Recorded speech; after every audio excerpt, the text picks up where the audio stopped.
What I would like to do now is actually to introduce the panelists proper before we go into the discussions. So I'll just take my seat. So the first panelist we have today on my far right is Miss Aissata Day. She's the UNDP resident representative in the Gambia. She has more than 20 years work experience with the UN and the UNDP in areas of governance, gender, electoral assistance, security sector reform, rule of law, human rights, recovery and reintegration. Mrs. Day served in Senegal and Mozambique, Cambodia, and later led UNDP election support in DRC. As the senior elections advisor in 2005 to 2008, she also served as deputy country director program in Burundi and Cote d'Ivoire, and worked as at the headquarters as regional advisor / cluster leader for Central Africa in the country oversight team at the Regional Bureau of Africa. She worked in 3 countries with DPKO, DPA missions during the last decade.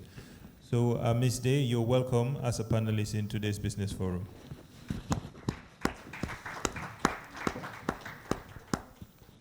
The next panelist we have is Mohammad Julibari. He is the IMF resident representative. Mr. Barry, a position he held actually since August 2019. Prior to his assignment, Mr. Barry successfully worked as an economist of the IMF, covering Mali, Niger, Cameroon, leveraging his extensive experience in helping low-income and fragile countries addressing their social economic challenges. Mr. Barry first joined the IMF in 2002 as an economist in the IMF Resident Representative Office in Guinea, after having worked as an intern for the Central Bank of Guinea. In 2010, he returned to government as an assistant to the Minister of Finance and Economic Affairs until his reappointment to the IMF in 2013. At the IMF, Mr. Barry has risen through the ranks to the position of senior economist. He has a strong interest in program design and implementation, financial sector development, macroeconomic research, and policy advice. Mr. Barry, national of Guinea, holds an associate degree in mathematics and physics from the University of Mohammed V, Rabat, Morocco, a Master of Arts in Economics and Applied Statistics from ENSEA, Abidjan, Cote d'Ivoire, and Master of Arts in Policy Economics from the Center of Development Economics of Williams College, Williamstown, Massachusetts, USA. So you're welcome, Mr. Barry, as a panelist in today's Business Forum. The next panelist we have is Ms. Njilan Senghor. Njilan began her career as an auditor with Deloitte and Touche in 1999.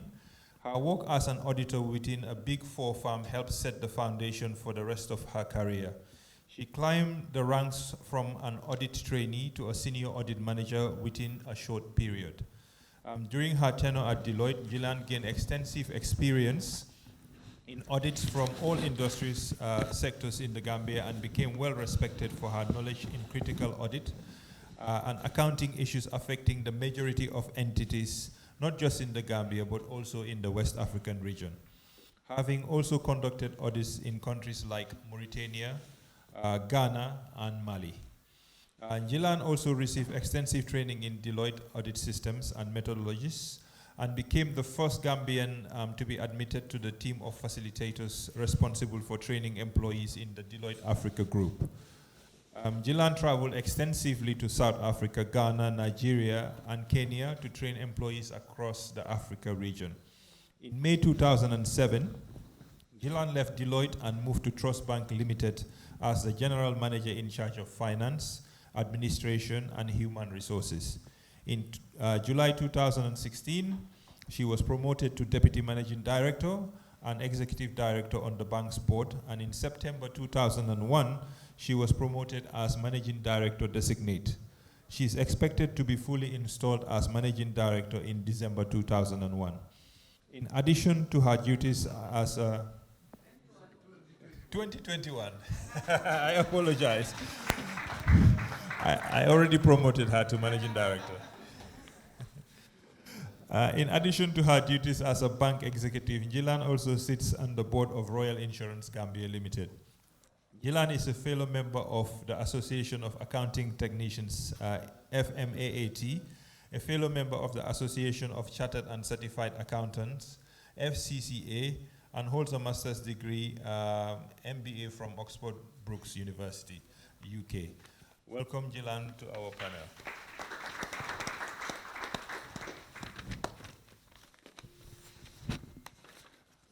As you can see, I'm not sure where to start with Uncle Bucks. I will see if I can try and make it short. But our next panelist is Abdoulaye, I believe Mata Touré, commonly called Uncle Bucks. He was born in Banjul, the Gambia. Mr. Touré started his education career at the Malfa Infant School and moved to Wesley Primary School. He successfully passed the common entrance examination and was admitted to Gambia High School and transferred from 3 at Armitage High School, where he completed his GCE O-levels education. He trained as a teacher at the Yundum College, now Gambia College, before obtaining a scholarship to study at Tourette McConnell College in Cleveland, Georgia, where he obtained an associate degree in business administration in 1974. He moved to Morehouse to Atlanta University and obtained his master's degree in business administration in 1979. He did his postgraduate at Harvard University and Georgetown University in the United States of America. He returned home in 1980 and joined the National Investment Board as a development economist, a role through the ranks to become chairman and CEO in 1989, a position he held until 1994.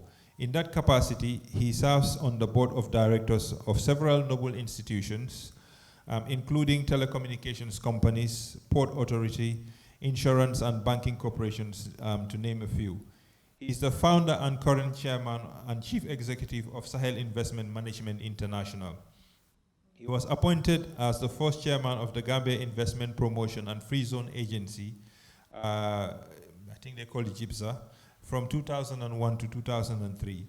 He also served as chairman of Public Utilities Regulatory Authority, PURA, and chairman of the Governing Council of the University of the Gambia. He is president of the American Chamber of Commerce and founder president of the West African Chartered College. Okay. His community and sporting activities include serving as chairman of the Marina International School for 2 consecutive terms in 1995 to 2001. He served as president of the Gambia Chamber of Commerce and Industry for 2 consecutive years, from 2001 to May 2006. He is in the sporting arena as well. I told you the list is endless. He played for national basketball team and was selected Secretary General of the Gambia Basketball Association in 1982. He was the coordinator of the Zone 2 basketball tournament hosted in the Gambia in 1985, which was won by the Gambia, thus making the Gambia basketball team the first sports team to win the coveted West African Zone 2 tournament. In 1989, he was elected president of the Gambia Basketball Federation for 2 consecutive terms. He was also elected for 3 consecutive terms as Secretary General of the National Olympics Committee. He was decorated as the International Committee with a Continental Gold Medal recognition for his valuable service to the promotion of sports and Olympic ideal and included into Sports Hall of Fame in the Gambia. He was decorated with ANOC Merit Award in 2008. He was decorated by the President of the Republic of insignia of MRG. Almost there. He served as chairman of the Marketing Commission of the African Association of Olympic Committees of Africa and is currently the regional vice president for Africa for the Commonwealth Games Federation and president of the Gambia Cycling Association. The testimony of this gentleman from the US aid mission summarizes it best and reads as follows. Mr. Ture was a commanding leadership presence, has a commanding leadership presence, and a style characterized by maturity and forward thinking, illustrated by, in particular, his efforts to create national vision for the Gambia as the gateway for Africa. Finally, and most importantly, he possesses a refreshing modesty which makes him easy to relate. So you're welcome, Uncle Bax, to the panelists. Ladies and gentlemen, as you've just heard, we have a very diverse panel, and I think we are going to actually have a very rich session today. So we will now go into the discussions proper. Just bear with me 1 second.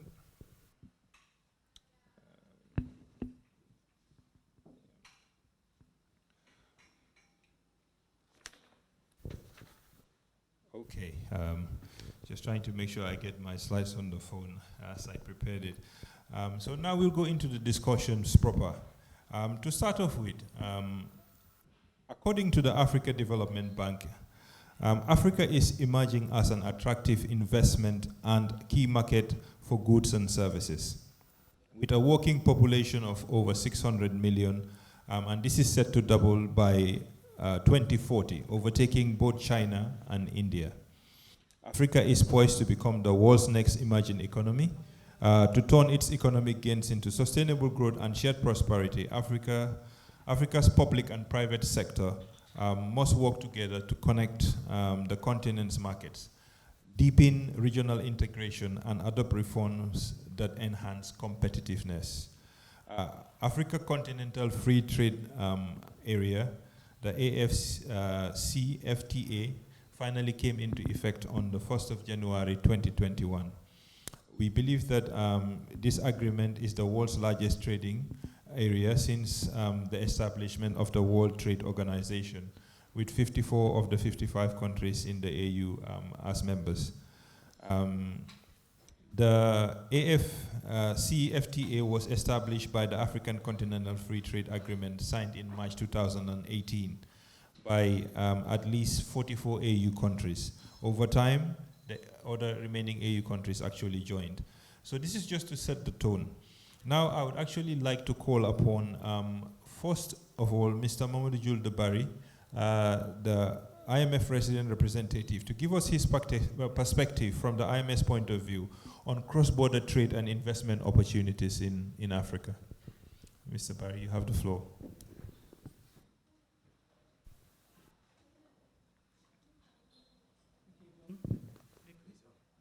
It's on. Good morning. I'm very happy to be here. Before I start, I would like to thank Una and her team for putting together this important event in Gambia, and also to discuss a very important issue regarding cross-border trade in Africa and the investment opportunities.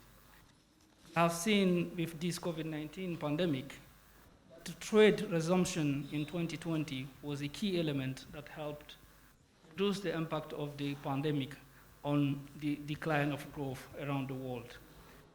And trade have been called as a factor to help again restart the economy in 2021. What we have seen in Africa is that the pace of recovery in Africa is low compared to what we have seen in the rest of the world because of few factors, including the slow vaccine in the region. We have only 3% of Africans that are vaccinated compared to 60% for the rest of the world, for other developed countries.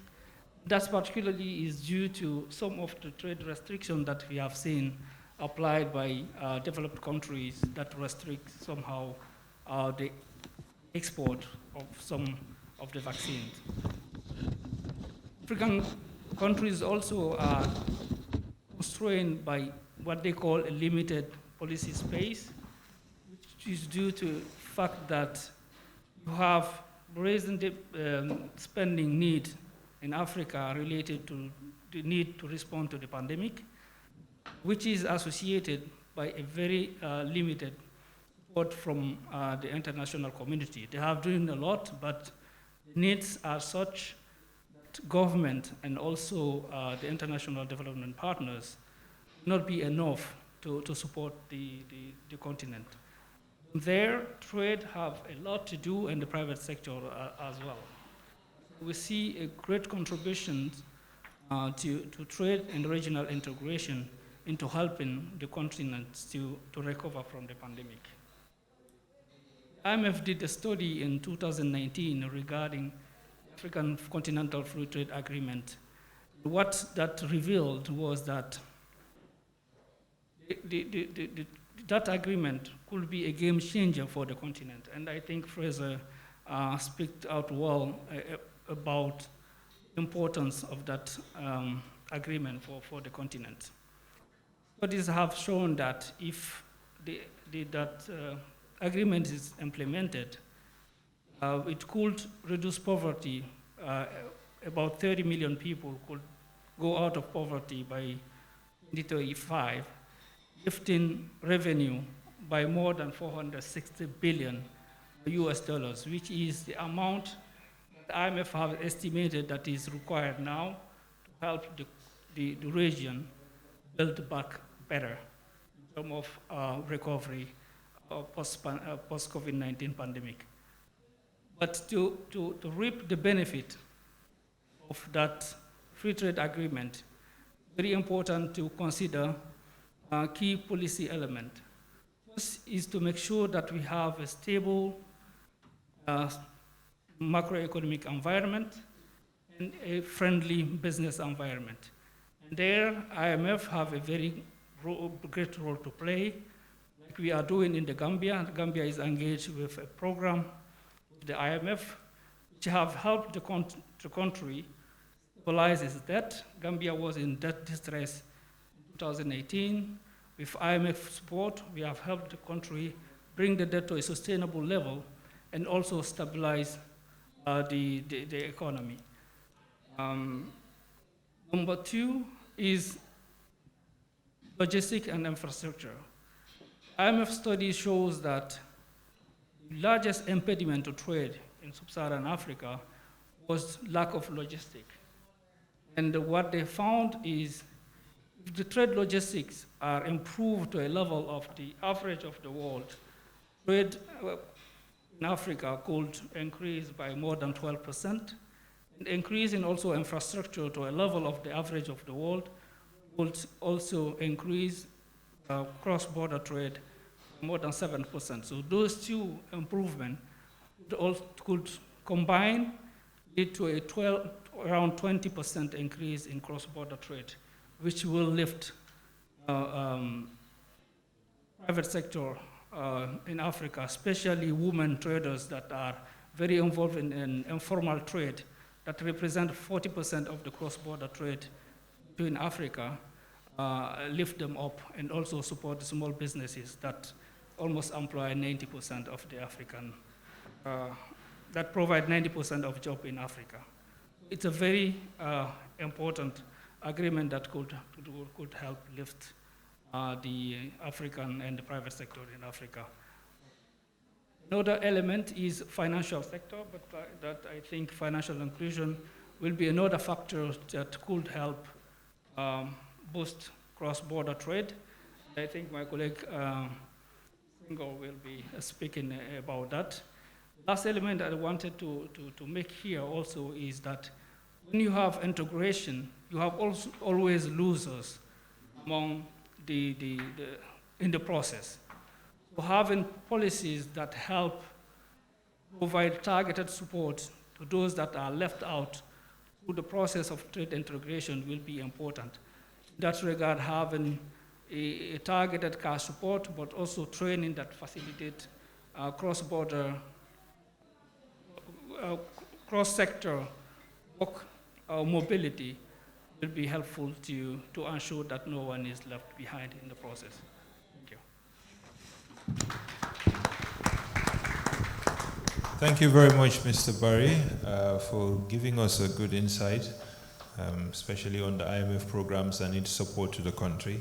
And of course, some of the key studies that you prepared, the reports are quite helpful as well. So thank you very much for that. Next, I would like to call upon Aisa today. She is the UNDP resident representative, and I would just like you to speak about your portfolio and ask how it could relate to the cross-border trade and investment opportunities in Africa. Thank you. Thank you, and really thank you, Simona, and all the organizers of this important session. It's timely and it's a good opportunity to reflect. But while we are heading also to the COP26, I want to appeal Global Properties and our brother who initiated this real estate in the Gambia to really contribute in protecting the environment, especially when it comes to construction, because Gambia is still a heaven. And we know that in terms of climate promise, Gambia came as number one in meeting the requirement for the Paris Agreement.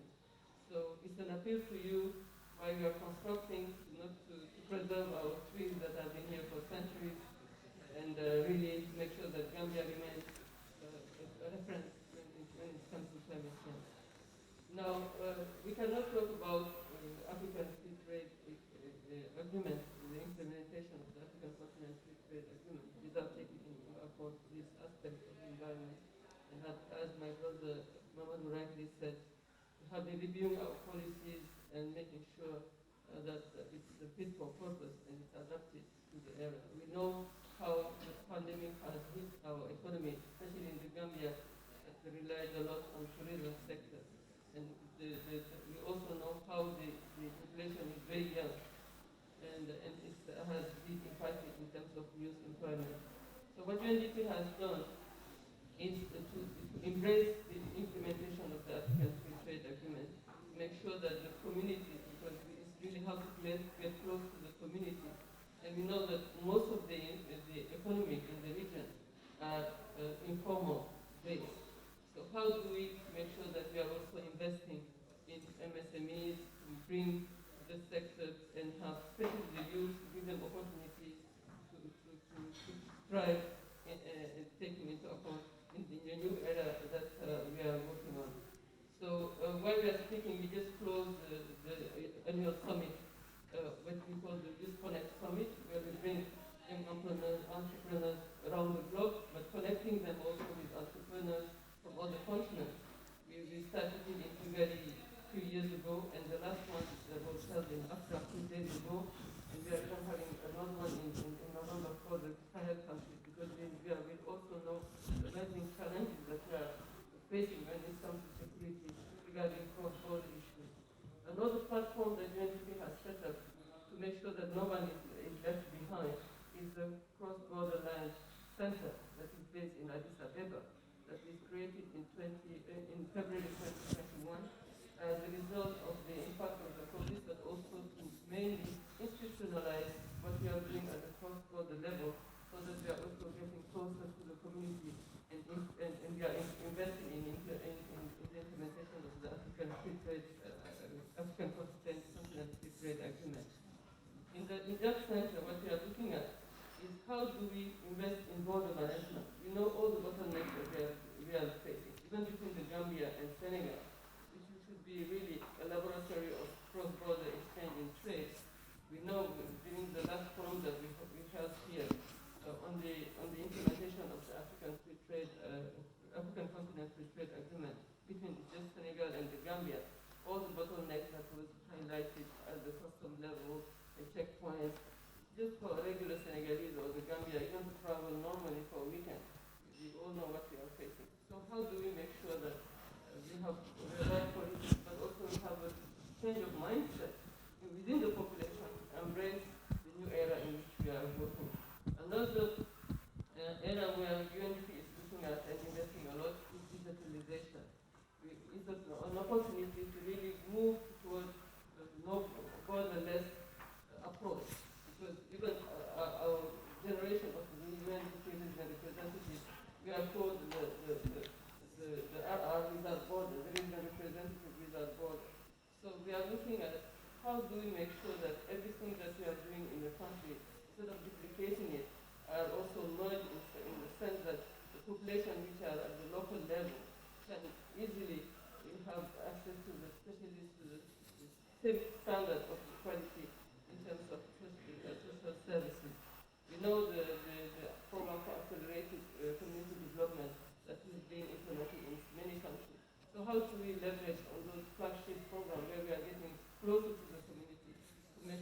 community also has services that can, at a high quality level, standards that sometimes emerge. Instead of having one border center, I would say, station to do to police and customs, why don't we merge it and have joint border checkpoints, for instance, in Senegal and the Gambia?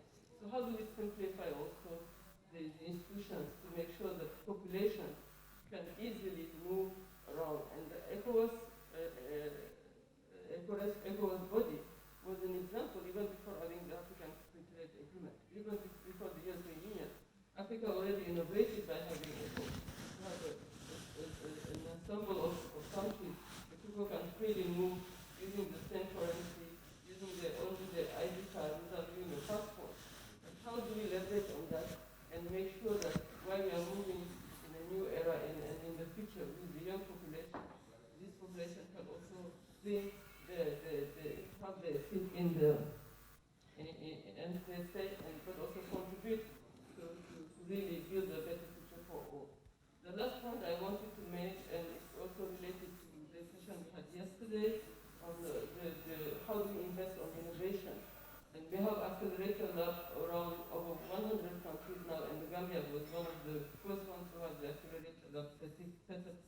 And not later than yesterday, we were with the Minister of Trade on how to invest and influence the incubators so that they also can contribute to the trade and the implementation of the African Free Trade Agreement to make sure that this become a reality and we can make people living at ease, but especially the most vulnerable ones, because they're the ones who are still left behind when it comes to trade. And we would not like, the richest getting more rich and the poor is getting more poor. So how do we make sure that also can reduce the inequalities and preserve the security and stability in our countries? Maybe I will stop there, but maybe what I can also ask is like a chicken and egg. You cannot have peace, development and trade without peace, but we also know that when poverty is growing and inequalities, it can be a source of instability and tension and frustration that can also jeopardize our path towards development. So how to maintain this balance, I think it's important. Always bear in mind that let's serve the most vulnerable and have programs, whether it's housing or access to services, and even for you who are making profit, invest more on social aspects and especially in social services, so the population also can feel the impact and the dividends of the development that we are having on the table. I would stop there and look forward to interacting with everybody who's in this room, and we are really pleased to be part of it this morning. Thank you.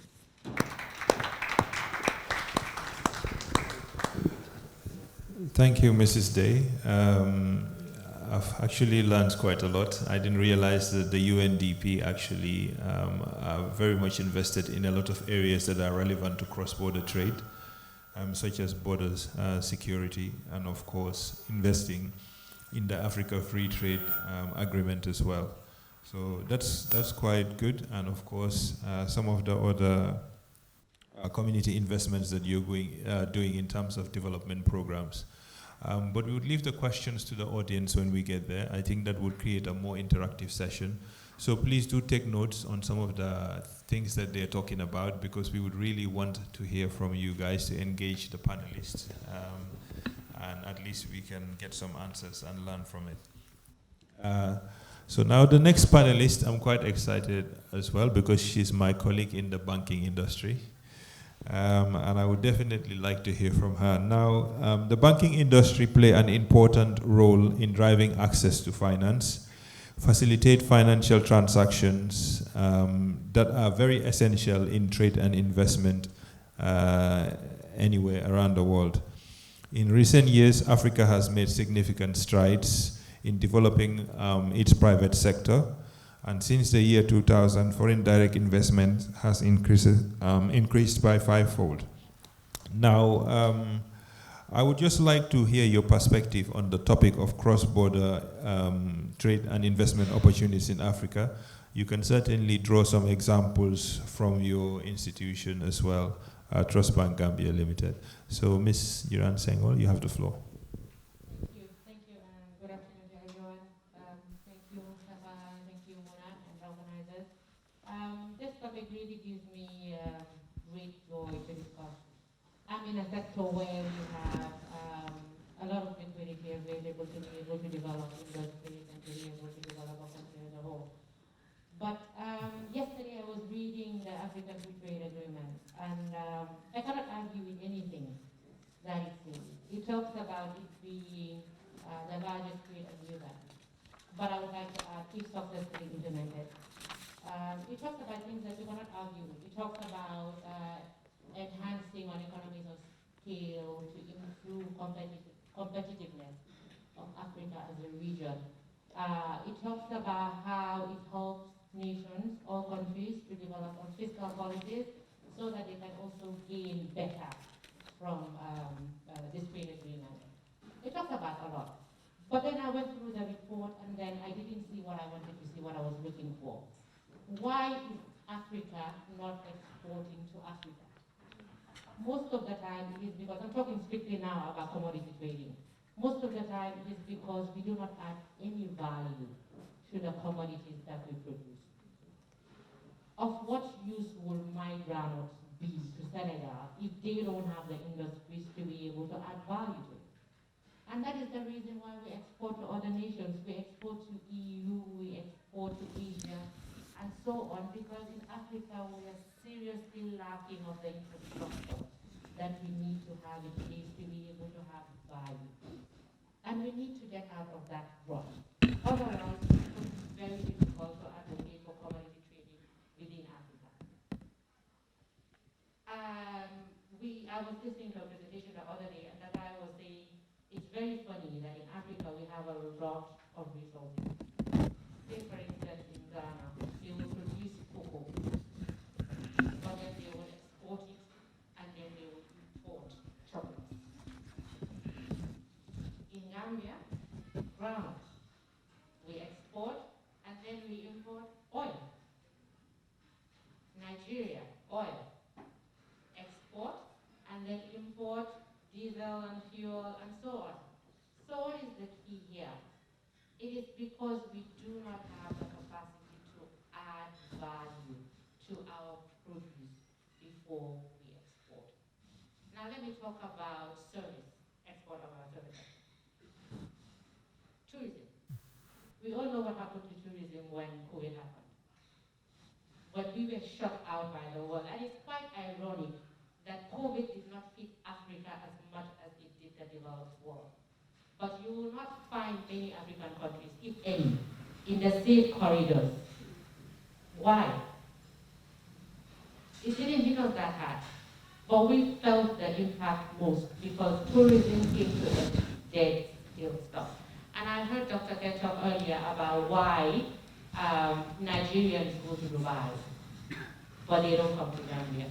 Are Gambians making it marketable to Nigerians? No, we are not. We look at other markets, international markets, because we think that is where the business is. We are not making ourselves attractive. We do not believe in our own hype. That's the problem. So now we talk about what the banking sector can do. A lot. I am working in an industry where we are sitting on deposits of over $42 billion. Loan to deposit ratio for the industry averages around 18%. There is a lot of idle liquidity in this market. A lot of money that can be tapped to develop industry. Why aren't we doing it? That's the question to ask. We are not, you cannot get different results if you keep doing things the same way. So we can talk about all the nice stuff on paper, all the stuff about what we stand to gain from this agreement.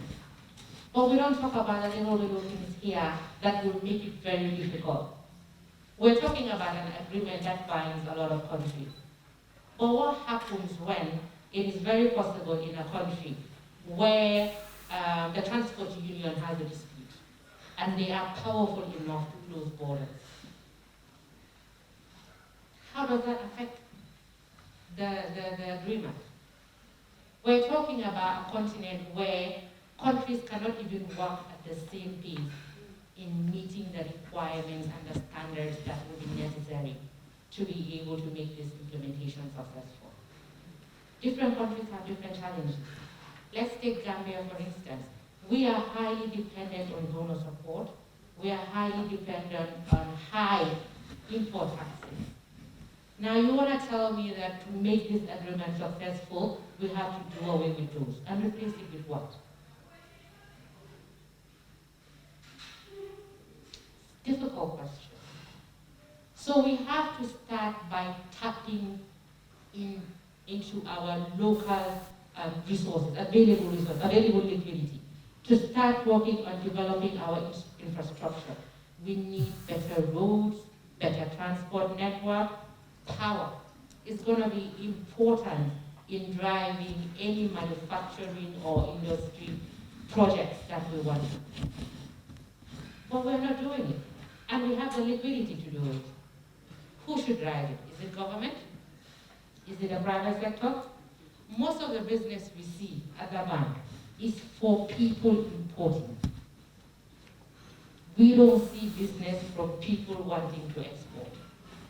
We don't. But we have so many products and services that can suit everybody. We have access to trade finance facilities. We have lines from Afro-Exim Bank that are available for Africans who want to spur growth through trade. It's available, but it is not being tapped on. Like I said before, I work in an industry that has available liquidity, and it is here underutilized. We've seen what government is doing recently with their debt restructuring, converting short-term debt to longer-term debt at reduced rates. So there isn't even enough to cater for the excess liquidity in the market. So a lot of the time we are forced to keep our funds idle at 0%. So why would we not, as Gambians especially, want to give that to any serious bankable projects that want to develop industries or to improve value chains or to do the many, many things that we need to do in order to make the country more competitive? Okay? I think I'll stop there.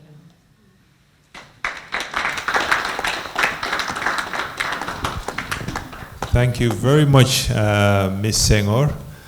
That was a very good challenge I believe you've posed, especially to the entrepreneurs in this room today. She's definitely spoken about why are we not exporting? Why are we not adding value? And I think that's very important in order to be able to export across the continent and even outside of the continent as well. But what's touched it for me really as a banker myself is the fact that there is so much excess liquidity that is lying idle. Maybe the banks are partly to blame because we did enjoy a bit of an easy ride in the past where we put a lot of those deposits in or the funds into treasury bills. And now that the rates are low, but that doesn't really spur development and entrepreneurship. So what Njilan is saying now, the funds are available. We do have business owners around and people from different sectors. So let's challenge Njilan again when we go to the question and answer session. Ask the right questions. How can you actually have access to these finances?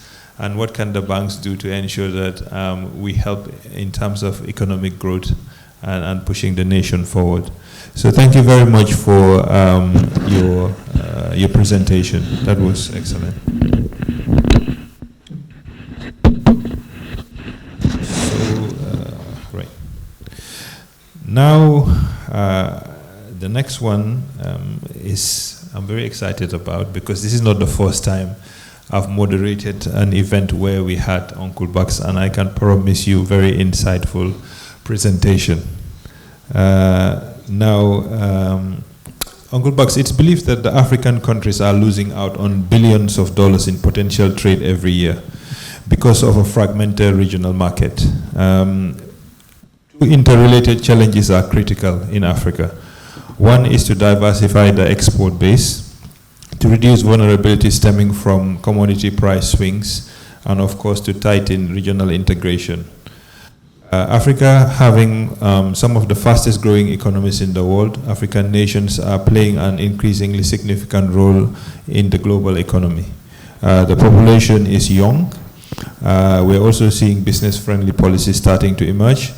We're seeing increase in urbanization, a growing and better educated workforce, a growing consumer base, digital and mobile access are rapidly increasing as well.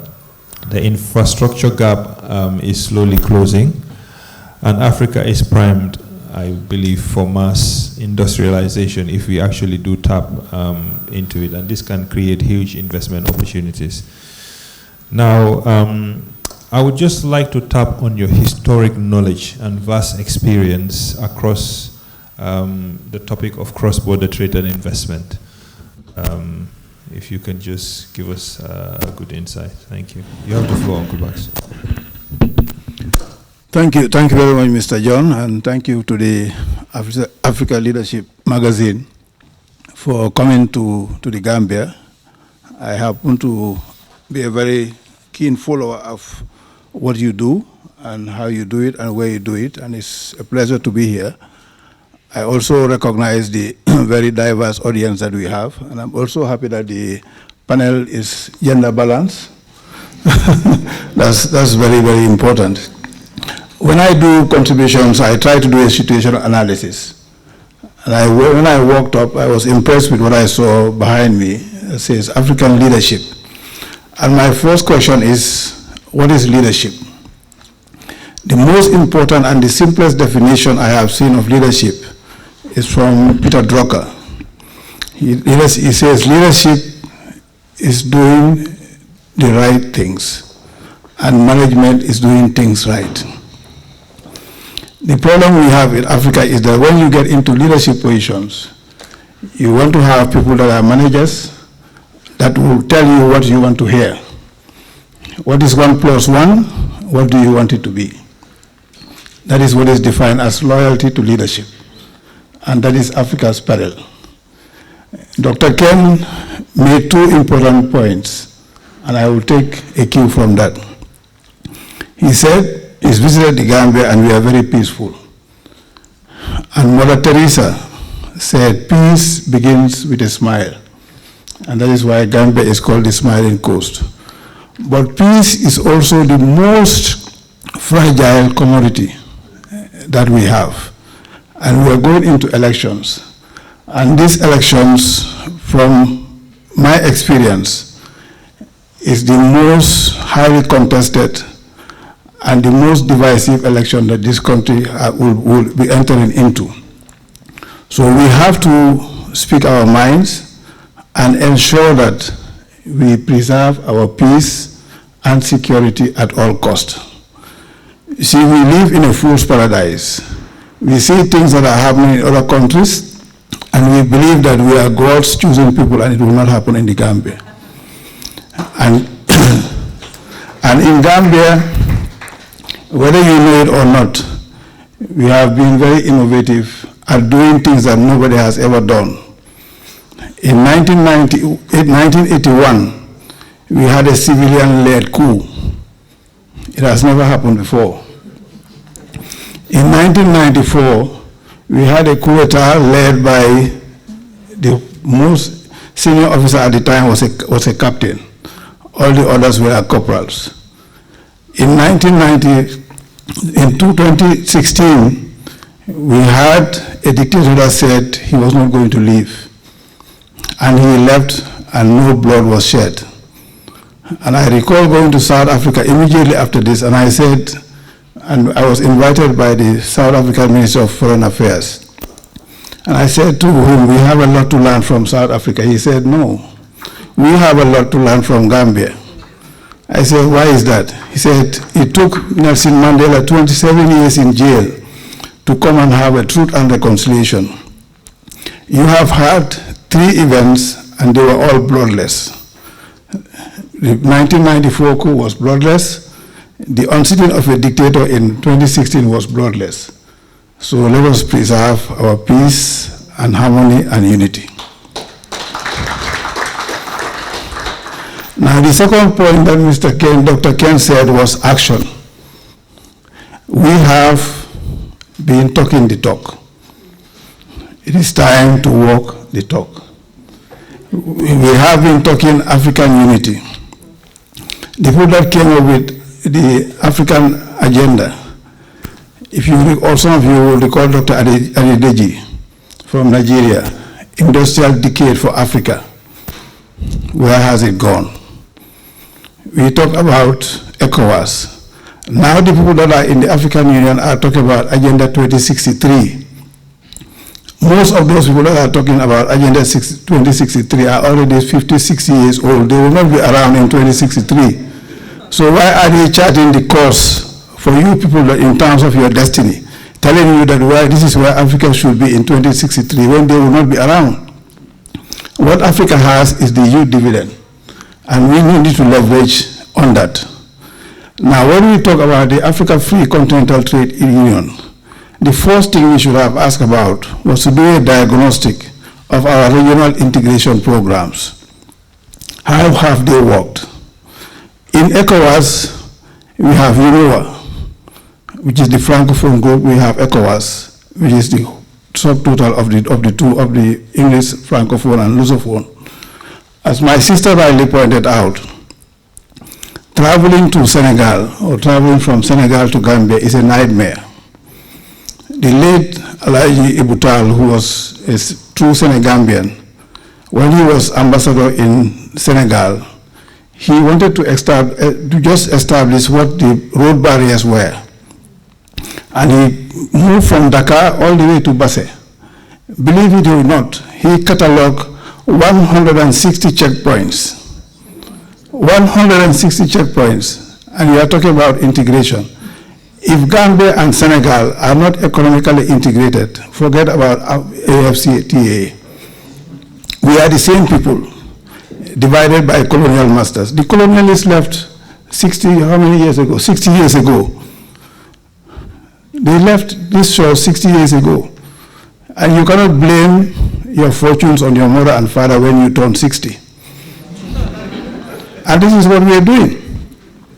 When you look at Africa, Julius Nyerere said, the paradox of Africa is that we produce what we do not consume and consume what we do not produce.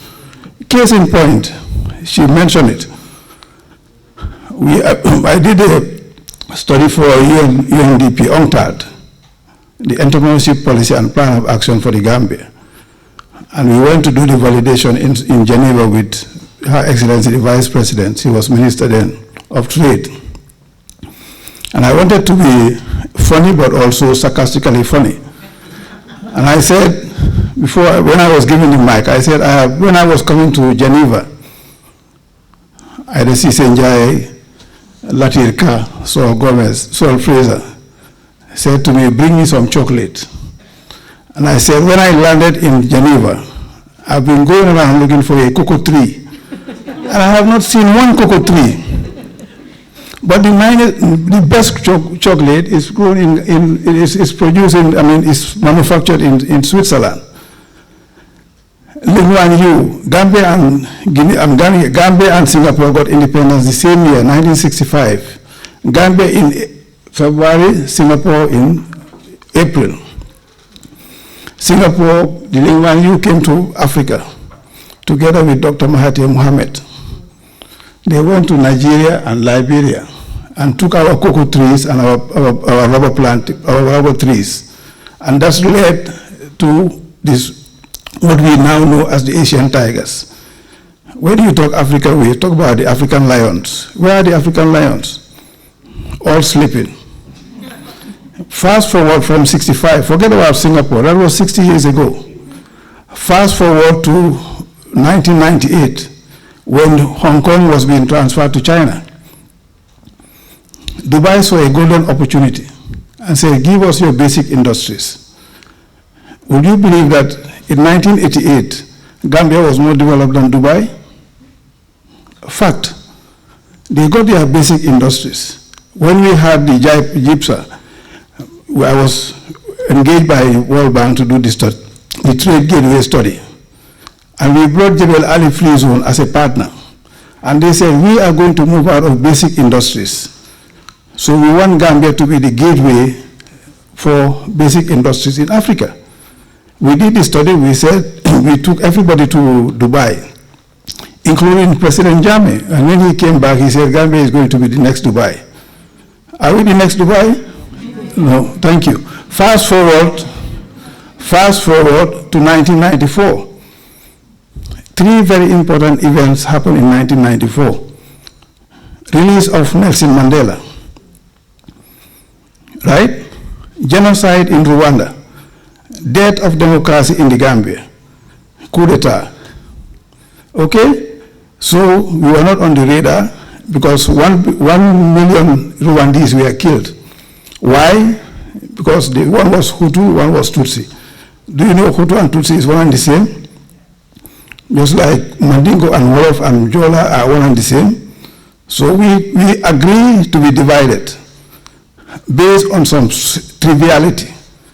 When President Obama came to power, he said there is nothing like black and white. Do you know that my genes and my friend's genes, we are 99.9% the same. It's just one pigment that makes him white and one pigment that makes me black. But we emphasize our differences. So it is said that Satanism is racism, Satanism is tribalism, and Satanism is sexism. So when you have those mindsets, you are satanic. And we should not be satanic. Right? So African Trade Union, Continental Free Trade Area, Gambia case in point. Do you know that the most developed countries in the world are the smallest? The smallest country in Europe is Luxembourg. Smallest country in Europe, in Asia is Singapore, most developed. Smallest country in the Middle East is Dubai, most developed. Do you know that we had a blueprint that Gambia was going to be the most developed in sub-Saharan Africa? Studies were done by the UN. My friend IMF, read occasional paper, IMF occasional paper number 100. All the flagships were there. World Bank, UNDP, USAID were going to use Gambia as their base. When we had a coup d'etat, Gadi Maradisik was the economist for the Gambia. He took all our documents and took it to Cape Verde. Today, Cape Verde is the most developed country in Africa, using the documents that we had prepared for the trade gateway of the Gambia. I'll stop there.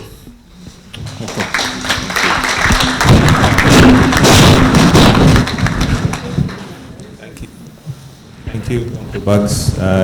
You never disappoint. I have learned something quite new today again. But my key takings is actually the fact that the Gambia was more developed than Singapore in 1988, 1965. So that's something we should ponder on. And the smallest countries around the world are the most developed. So we're poised and in a very unique position to be able to be the most developed country in the continent. And I hope the young people sitting here today be the driving force for that. I'm also quite surprised that there are over 160 checkpoints between Gambia and Senegal. So that's an interesting learning. Well, thank you very much again for that very useful presentation. I'm sure everybody has learned something from it. So now we open the floor for the question and answer session.